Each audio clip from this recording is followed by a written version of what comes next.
We are absolutely connected. It's like, there's no question about it to me.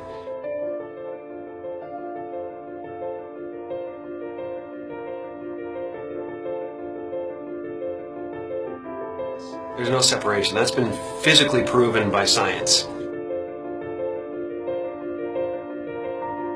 I think everybody's looking for something that they already have.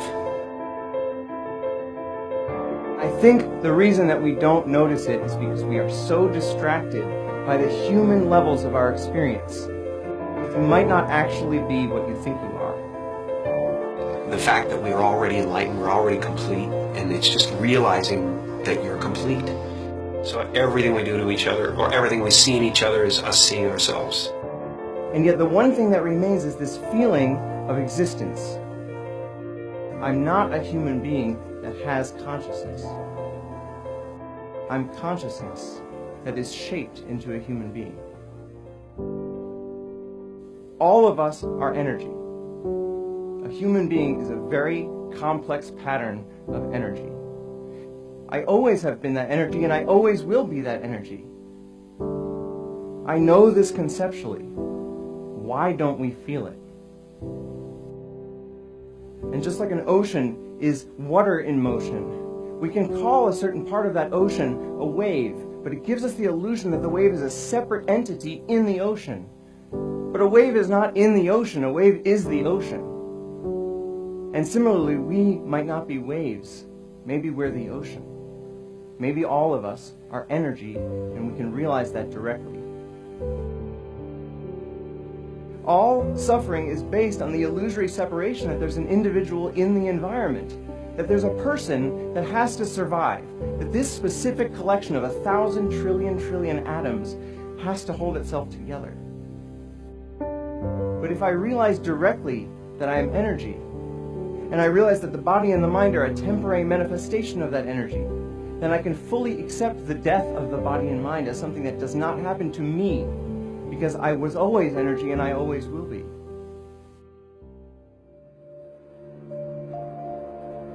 Ego tries to convince us we need to get something, this immortality, that we already possess. Ego is the voice in your head that says you're not as good as that other person. Maybe you need to do something else to make yourself better, to add to yourself. You know, and that's what it constantly is doing. It's trying to keep you from being you and me right now, loving this and loving this life. Once you realize you're complete, then this life and everything in it becomes a play of form, something to toy with and play with and make something good out of, and it really isn't to be worried about. It's to have fun with. You know, everyone is looking for God. And everyone is God. And that everyone is it. It's just now, what do you want to do? And once you realize that, then there's nothing you need.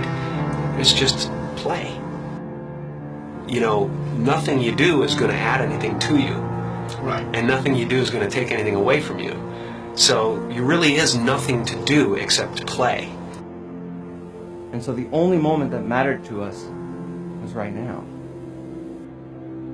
I think this experience is so important and powerful that every religious tradition at its core has been trying to convince us of its importance.